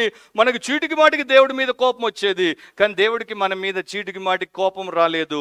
అనుగ్రహం, అనుగ్రహం, అనుగ్రహం. పిల్లోడు తెలియదు, పిల్లది తెలియదు, నేర్చుకుంటారు, ఎదుగుతారు, ఇంకొంత సమయం ఇద్దామని దేవుడు ఎన్ని అనుగ్రహాలు మనకిచ్చాడు. ఏది అధికంగా ఉందో చూడండి. మీ బాధలను, ఆయన మీకు ఇచ్చిన దయలను పోల్చుకొని చూడండి. సో కృతజ్ఞత మరియు వినయముతో కూడిన ఆత్మ భక్తి అనేది ఒక అలంకారప్రాయమైనటువంటి విషయంగా మారుస్తుంది. అండ్ గుర్తుపెట్టుకోండి, హెవెన్లో ఒక్క అన్గ్రేట్ఫుల్ పర్సన్ ఉండడు, కృతజ్ఞత లేనివాడు ఒక్కడు ఉండడు పరలోకంలో. ఇప్పుడు జాన్ హెన్రీ జావిట్ అనేటువంటి బ్రిటిష్ బోధకుడిని నేను కోట్ చేస్తున్నాను. ఆయన అంటాడు, కృతజ్ఞత ఒక టీకా, ఒక విష విరుగుడు మరియు ఒక క్రిమి నాశకం. అంటే ఒక వ్యాక్సిన్ అది, ఒక యాంటీ టాక్సిన్ అది, ఒక యాంటీసెప్టిక్ అది. ఆయన ఉద్దేశం ఏంటి, దేవుడి ఉద్దేశం ఏంటంటే కృతజ్ఞత ఒక టీకా వలె అసంతృప్తితో, నిరుత్సాహంతో నిండిన మనసు యొక్క దాడిని నిరోధిస్తుంది. ఒక విష విరుగుడు వలె కృతజ్ఞత నిరాశవాదం, విమర్శ మరియు సనుగుడు అనే విష ప్రభావాలను నివారించగలుగుతుంది. ఒక క్రిమి నాశకం వలె కృతజ్ఞతా భావము అత్యంత కలత చెందిన మనసును కూడా శాంతపరిచి స్వస్థపరచగలుగుతుంది. End of quote. రెండవది రాసుకునేవారు, by realising to be grateful. దావీదు 103వ కీర్తనలో అంటాడు, ప్రాణమా యెహోవాను సన్నుతించుము, నా అంతరంగమునున్న సమస్తము ఆయన పరిశుద్ధ నామమును సన్నుతించుము. నా ప్రాణమా యెహోవాను సన్నుతించుము, ఆయన చేసిన ఉపకారములలో దేనిని మరువకుము. తర్వాత 3, 4, 5 ఆయన చేసిన ఉపకారాల గురించి రాశాడు. సో అంటున్నాడు, ఆయన చేసిన ఉపకారముల్లో దేనిని మరవకము. సో దావీదు తనకు తాను చెప్పుకుంటున్నాడు, ఆయన ప్రాణము, ఆయన అంతరంగంలోనున్న సమస్తము, ఆయన పంచేంద్రియాలు, ఆయన యొక్క spirit, soul, body, whole being, whole entity, every gene, every cell, every molecule, every platelet, everything inside of him అంతా దేవుడికి కృతజ్ఞత చెల్లించాలని దావీదు కోరుకుంటున్నాడు. 92వ కీర్తనలో యెహోవాను స్తుతించుట మంచిది, మహోన్నతుడా నీ నామమును కీర్తించుట మంచిది. ఉదయమున నీ కృప, ప్రతి రాత్రి నీ విశ్వాస్యతను 10 తంతుల స్వరమండలంతోనూ గంభీర ధ్వని గల సితారాతోనూ ప్రచురించుట మంచిది. సో అందుకనే ప్యూరిటన్ భక్తులు ఏం చేశారంటే, ఉదయమే ఫ్యామిలీ ప్రేయర్ ఉండాలన్నారు, సాయంత్రం పడుకునే ముందు ఫ్యామిలీ ప్రేయర్ అన్నారు. సో వారు ఖచ్చితంగా 365 రోజులు లేవగానే కుటుంబ ప్రార్థన, పడుకునే ముందు కుటుంబ ప్రార్థన.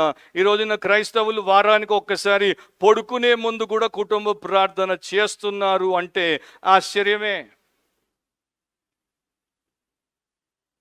ఎందుకంటే కుటుంబం అంతా ఒక టైంకి ఇంట్లో ఉండదు, ఉన్నా కూడా రకరకాల గ్యాడ్జెట్లతో, రకరకాల ఎంగేజ్మెంట్లతో బిజీగా ఉంటారు. 1940 నుండి 1950 వరకు 2వ ప్రపంచ యుద్ధంలో అమెరికాలో అత్యంత ఆత్మీయులు కనబడ్డారు. ప్రతి చర్చి నిండిపోయింది. ప్రతి బెంచి, 4 కూర్చోవాల్సిన బెంచ్లో 7 మంది కూర్చునేవారు ఇరుక్కుని 3 గంటలు. బయట నిలబడేవారు. ఎందుకంటే యుద్ధంలో మేము నాశనం అయిపోకూడదు, మా పిల్లలు, మా కొడుకులు యుద్ధంలో సైనికులుగా పోరాడుతున్నారు, వారి ప్రాణాలు దేవుడు కాపాడాలి, మాకు ఆర్థిక సంక్షోభం వచ్చి తినడానికి గతి లేకుండా పోవద్దు అని దేశమంతా సంఘంలోనే ఉండింది 10 ఏళ్ళు. 1950 ప్రపంచ యుద్ధం అయిపోయింది, అంతా అభివృద్ధి మళ్ళా మొదలైంది. ఇండస్ట్రియల్ రెవల్యూషన్తో అన్నీ బాగైపోతున్నాయి. సంఘాలు ఖాళీ అయిపోయాయి. మళ్ళా మనుషులు వీధుల్లోకి వెళ్ళిపోయారు, మళ్ళా మనుషులు థియేటర్లోకి వెళ్ళిపోయారు, మళ్ళా మనుషులు ఆ యొక్క బజారుల్లోకి వెళ్ళిపోయారు, మళ్ళా మనుషులు గోల్ఫ్లు ఆడడానికి లేకపోతే వేరే గేములు ఆడడానికి వెళ్ళిపోయారు. కారణం ఏంటి? దేవుడు అక్కర ఉన్నప్పుడు మిగతా సమయాల్లో దేవుడు అక్కర్లేదని చెప్పేశారు. అది యథార్థవాదులు చేసే పని కాదు. 3వది రాసుకోండి, by returning to be grateful. వెనక్కి తిరిగి వచ్చాడు కృతజ్ఞతను తెలపడానికి, వ్యక్తపరచడానికి, చూపించడానికి. Thankful not only in word but also in deed. మాటల్లో ధన్యవాదాలు చెప్పడం కాదు, thank you thank you thank you 10,000 thank యూలు చెప్పి 10 రూపాయలు కూడా ఆ వ్యక్తికి నువ్వు ఖర్చు పెట్టకపోతే అవి పనికిరాని థ్యాంక్ యూలు. సో ఇక్కడ ఈ వ్యక్తి thankful in the mind and thankful in the deed. అతడు మనసులో కృతజ్ఞత చూపాడు అండ్ రియల్గా యాక్షన్లో కూడా కృతజ్ఞత చూపాడు.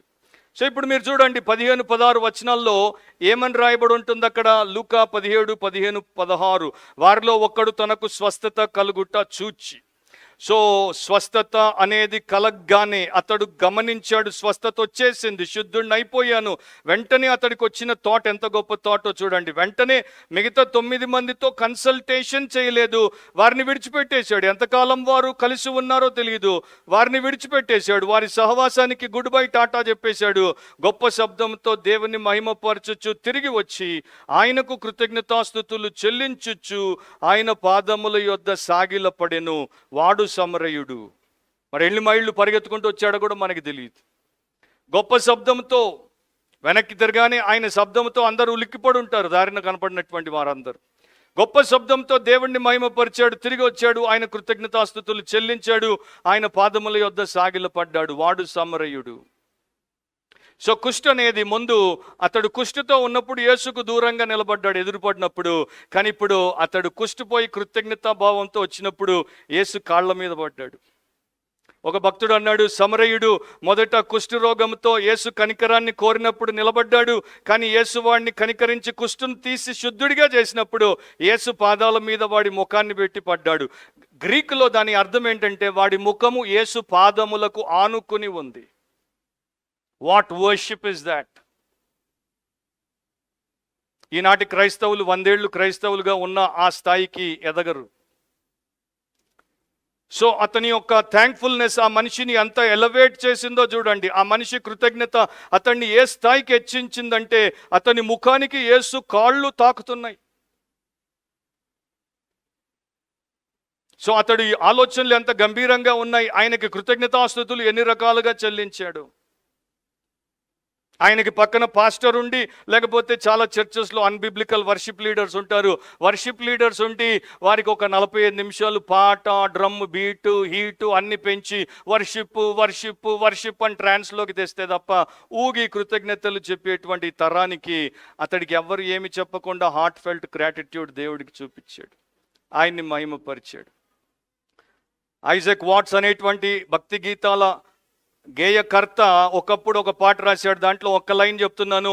ఆయన అంటాడు, ప్రస్తుతం ఉన్నటువంటి కాంగ్రిగేషనల్ సింగింగ్లో మనము పాడేటువంటి భక్తి గీత ఆలాపనలో ఎంతో లోటు ఉంది. సో ఆయన రాసిన ఆంగ్ల పదం ఏంటి? Hosannas languish on our tongues and our devotion dies. హోసన్నాలు మన నాలుకల మీద అలమటిస్తున్నాయి అండ్ మన భక్తి అట్లా చచ్చిపోతోంది. సో నిజమైనటువంటి కృతజ్ఞతలో మనకి ఇక్కడ ఈ కుష్ఠ సమరయుడి ద్వారా దేవుడు చూపించేది ఏంటి? మొదట వారు తగ్గించుకుంటారు, వారు యేసు పాదాల దగ్గర బ్రతికేటువంటి వారిగా ఉంటారు. రెండవది, వారు నిజమైనటువంటి కృతజ్ఞతతో ఆయనకి కృతజ్ఞతలు చెల్లిస్తారు, ఆయన్ని హెచ్చిస్తారు, ఆయన్ని మహిమపరుస్తారు. 16th సెంచరీలో మార్టిన్ లూథర్ విపరీతమైనటువంటి యుద్ధం చేస్తున్నప్పుడు అది సంఘముతో, అంటే రోమన్ క్యాథలిక్ చర్చ్తో, ఎక్లీసియల్ అండ్ తర్వాత ఎథికల్, నైతికంగా అండ్ లిటర్జికల్ ఆరాధన క్రమానికి సంబంధించి భయంకరమైన పోరులో ఉన్నప్పుడు ఒకరు ఆయన అడిగారంట, ఆరాధనలో ఉన్నటువంటి నిజమైన లక్షణం ఏంటి? సో లూథర్ తీరిక లేకుండా ఉన్నాడు, కానీ సడన్గా ఆన్సర్ ఇచ్చేశాడు. రియల్ వర్షిప్ అంటే ఏంటి? The 10th leopard turning back. 10వ కుష్ఠరోగి యేసు వైపు తిరగడమే నిజమైన ఆరాధన. సో కృతజ్ఞత విషయంలో ప్రపంచంలో 3 రకాల ప్రజలు ఉన్నారు. దేవుని ఆశీర్వాదాలను పూర్తిగా తేలికగా తీసుకుని పారేసేవారు, మొదటి రకం. రెండవ రకం, దేవుడు తమను ఆశీర్వదించినందుకే కృతజ్ఞతతో ఉండేవారు. మూడవ రకం, కేవలం ఆయన దేవుడు అయినందుకే ఆయనకు కృతజ్ఞతతో ఉండే అరుదైన కొద్ది మంది. సో మనము ఏ కృతజ్ఞత గలవారు? మొదటి కోవా, రెండవ కోవా, మూడవ కోవా. కేవలం ఆయన దేవుడు అయినందుకే మీరు ఆయనకు కృతజ్ఞతతో ఉన్నారా? సో గ్రాటిట్యూడ్ అనేది it shows up in the mind. ఆలోచనల్లో వారి పట్ల కృతజ్ఞత భావం ఉంటుంది, మేనర్స్లో అది బయటకు వస్తుంది. కృతజ్ఞత అనేది రియల్గా ఆ దేవుడికైనా ఎదుటి వ్యక్తికైనా మేలు చేసిన వ్యక్తికైనా మనం రియల్గా కృతజ్ఞత చూపినప్పుడు మర్యాదల్లో దాన్ని మనం చూపిస్తాం. అండ్ తర్వాత మినిస్ట్రీ, వారికి చేసేటువంటి పరిచర్యలో దేవుడికైనా అండ్ ఆ మేలు చేసినటువంటి మనిషికైనా మనం చేసేటువంటి ఉపచర్యలో అది బయటపడుతుంది. 3 రకాలుగా అది బయటపడుతుంది గ్రాటిట్యూడ్. లాస్ట్ది by remaining to be grateful. అలాగే చివరి దాకా మనము కృతజ్ఞులమై కొనసాగుట. ఎఫెసీ 5:20లో మన ప్రభు అయిన యేసుక్రీస్తు పేరట సమస్తమును గూర్చి తండ్రి అయిన దేవునికి ఎల్లప్పుడూ కృతజ్ఞతాస్తుతులు చెల్లించొచ్చు. ఆ వచనాన్ని మీరు ధ్యానము చేయండి. మన ప్రభు అయిన యేసుక్రీస్తు పేరట సమస్తమును అనేది హైలైట్ ఆర్ అండర్లైన్. సమస్తమును గూర్చి తండ్రి అయిన దేవునికి ఎల్లప్పుడూ, ఆల్ ద టైమ్, ఆల్వేస్ కృతజ్ఞతాస్తుతులు చెల్లించవచ్చు. సో మన బాధ్యత ఏంటి, మనం ఏం చేయాలి అనేది దేవుడు ఆ వచనంలో మనకి ఉపదేశము ద్వారా చెప్పాడు. జాన్ వెస్లీ అనే వ్యక్తి మెథడిస్ట్ చర్చిని ప్రారంభించక మునుపు, రక్షణ పొందక మునుపు, ఆయన కాలేజీలో చదువుతున్నప్పుడు ఆయన యూనివర్సిటీలో ఒక పనివాడు ఉండేవాడు. సో ఒకసారి ఆ పనివాడిని కలిసినప్పుడు ఆ పనివాడు చాలా పేదవాడు, చలి విపరీతంగా ఉంది ఇంగ్లాండ్లో. ఆ రాత్రి ఆయనకి తినడానికి ఏమీ లేదు, నీళ్లు తాగుతున్నాడు, పడుకోవడానికి ఆయనకి సరైన బెడ్ లేదు, కప్పుకోవడానికి ప్రాపర్ కోట్ లేదు. అయినా కూడా మోకరిల్లి దేవుడికి కృతజ్ఞతాస్తుతులు చెల్లించి యథార్థంగా కృతజ్ఞత ప్రార్థన చేసి పడుకుంటున్నాడు. అప్పుడు వెస్లీ అడిగాడు ఆయన్ని, నీకు తినడానికి రోజంతా తిండి లేదు, తాగడానికి నీళ్లు తప్ప ఇంకేమీ లేవు, కప్పుకోవడానికి చలి కాచుకోవడానికి కోట్ లేదు, కింద నేల నుండి చలి పుడితే దాని నుండి భద్రపరచబడ్డానికి మంచి బెడ్ లేదు, నువ్వెందుకు కృతజ్ఞతలు చెప్తున్నావు అంటే ఆ మనిషి పనివాడు అన్నాడు, ఎందుకంటే ఆయన నాకు జీవం ఇచ్చాడు, ఆయన నాకు ఉనికినిచ్చాడు, ఆయన్ని ప్రేమించే హృదయం ఇచ్చాడు, ఆయనకు సేవ చేయాలన్న కోరికనిచ్చాడు, ఇవన్నీ ఆయన ఇచ్చాడు, కనుక ఆయన కృతజ్ఞతలు చెప్తున్నాను. ముగిస్తాను. స్పర్జన్ దీని మీద ఒక ప్రసంగం చేశాడు. ఆయన అంటాడు, 10 మంది ప్రార్థన చేశారు అవసరం కోసం, కానీ ఒక్కడే దేవుణ్ణి స్తుతించడానికి వెనక్కి వచ్చాడు. ప్రపంచంలో అవసరాల కోసం ప్రార్థన చేసేవారు ఎప్పుడూ ఎక్కువే ఉంటారు, కానీ ఆయన్ని ఆయనగా గుర్తించి ఆయన ప్రేమ స్వరూపుడు, ఆయనలో నుండే నేను వచ్చాను, ఆయన మూలంగా నేను ఉన్నాను అని ఆయన కొరకు ఆయనని స్తుతించి కృతజ్ఞత అర్పణ ఆరాధన జీవితం అంకితం చేసేవారు కొందరే ఉంటారు. అందరూ ప్రార్థన చేస్తారు, అందరూ స్తుతి చెల్లించారు. సో ఆ 9 మంది ప్రార్థన చేశారు, వెళ్ళిపోయారు, శుద్ధులే అయ్యారు, పరిశుద్ధులు అవ్వలేకపోయారు. ఈ 10వ వ్యక్తి మాత్రము ప్రార్థన చేసి పొందుకున్నాడు, కృతజ్ఞతాస్తుతితో వెనక్కి వచ్చాడు. అందుకనే 19వ వచనంలో యేసు అంటున్నాడు, నీవు లేచి పొమ్ము, నీ విశ్వాసం నిన్ను స్వస్థపరిచినని వానితో చెప్పాను. గ్రీకులో your faith has made you well, లేకపోతే your faith has saved you, నీ విశ్వాసమే నిన్ను రక్షించింది అని ప్రభు చెప్తున్నాడు. సో నిజంగా రక్షించబడ్డాడు అంటే ఇతడి యొక్క విశ్వాసము ద్వారా ఇతడు రక్షణకరమైనటువంటి కృపను పొందాడు, రక్షించబడ్డాడు. ఎందుకంటే అతని విశ్వాసంలో కృతజ్ఞత అనే ఫలం ఉంది, మిగతా వారికి లేదు. మిగతా 9 మంది ఎట్లాంటి వారంటే ప్రపంచంలో ఉన్నటువంటి అత్యధికులను పోలినటువంటి వారు దేవుడి దగ్గరికి ఎందుకు వస్తారు? మాకు ఆహారం పెట్టు, మాకు వస్త్రాన్ని ఇవ్వు, మాకు గృహాన్ని ఇవ్వు, మాకు పెళ్లి చేయి, మాకు పిల్లలు ఇవ్వు, మా కుటుంబాలకి మరి కావలసినటువంటి సదుపాయాలు ఇవ్వు, మాకు చదువు ఇవ్వు, మాకు ఉద్యోగం ఇవ్వు, మా రోగాన్ని స్వస్థపరచు, మాకు మేలు చేయి, మాకు ప్రమోషన్ ఇవ్వు, మాకు వీసా ఇవ్వు అన్నీ అడుక్కుంటారు. కానీ మా దగ్గర నిన్ను కృతజ్ఞతతో ఆరాధించాలని కోరుకోవద్దు. రెగ్యులర్గా ప్రతి సండే నీ సంఘానికి రావాలని మమ్మల్ని అడగొద్దు.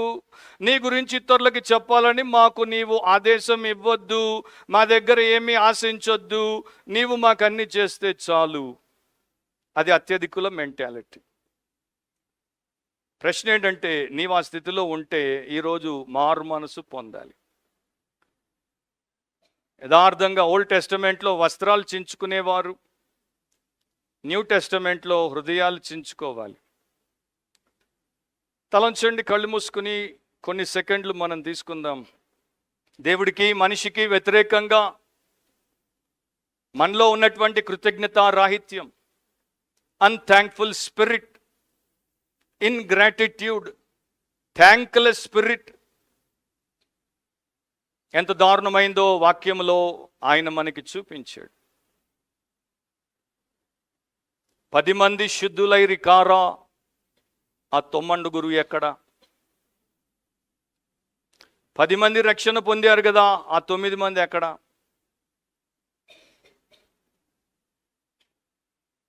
10 మంది బాప్తిస్మం పొందారు కదా, 10 మంది మెంబర్షిప్ తీసుకున్నారు కదా, 9 మంది ఎక్కడ? 10 మంది కవనెంట్ చేశారు కదా, 9 మంది ఎక్కడ? దేవుడికి కృతజ్ఞతలు చెప్పడం మనకి రాదు, మనిషికి కృతజ్ఞత చెప్పడం మనకి రాదు, కృతజ్ఞతతో దేవుడికి మన జీవితాన్ని అర్పించడం రాదు, కృతజ్ఞతతో మన సమయాన్ని, మన సమస్తాన్ని సంఘానికి, ఆయన రాజ్య వ్యాప్తి కొరకు అర్పించడం మనకి రాదు. సో మనం ఎందుకు ప్రతి వారం 4 గోడల మధ్యలో 2.5-3 గంటలు కూర్చుని వెళ్ళేందుకేనా? మనం ఎందుకు? వేసుకోవాల్సిన ప్రశ్న. ఆ సమరయుడు అక్కడి నుండి పోయిన తర్వాత బతికినంత కాలము యేసును మహిమపరిచాడు, యేసును ప్రకటించాడు, అనేకులు యేసు దగ్గరకు వచ్చేటట్టు చేశాడు. ఓ దేవా, ఈ ఉదయకాల సమయంలో మేము ఎంత కృతజ్ఞత రాహిత్యము గలవారమో, నేనెంత ఘోర జీవినో, దరిద్రపు ప్రాణినో నీ ఎదుట ఒప్పుకుంటున్నాను. నన్ను క్షమించండి, అలా ఉన్న ప్రతి ఒక్కరిని క్షమించండి. ఎంతకాలం అని మేము నేర్చుకోవాలి ప్రభువా? ఎంతని మీరు నేర్పిస్తారు ప్రభువా? బైబిళ్ళు మార్చేస్తున్నాము కానీ బ్రతుకు మారట్లేదు ప్రభువా. బోధలైతే వింటున్నాం, సాచ్యురేట్ అయిపోతున్నాం, కానీ శాంక్టిఫై అవ్వట్లేదు ప్రభువా. కనికరించండి. లోకానికి అంతం వచ్చే సమయం వచ్చింది, కానీ మేము ఇంకా మా లోకములోనే, దాని యొక్క వశంలోనే ఉన్నాం ప్రభువా. కనికరించండి. మీ పట్ల యథార్థమైన దీన మనస్సుతో కలిగిన కృతజ్ఞతా భావము, కృతజ్ఞతా హృదయము, కృతజ్ఞతా జీవము, సాక్ష్యమును మాకు దయచేయండి. మా సంఘాన్ని మీరు అలా మార్చండి, నన్ను మార్చండి, మమ్మల్ని మార్చండి. ఈ రోగాన్ని మా నుండి తీసేయండి, ఈ శాపము కింద నుండి మమ్మల్ని విమోచించండి. Grateful people of God, grateful church of God అనే సాక్ష్యాన్ని మాకు ఇప్పించండి. రక్షణ లేని వారిని రక్షించండి. యేసు నామమున అడిగి ప్రార్థిస్తున్నాం తండ్రి, ఆమేన్.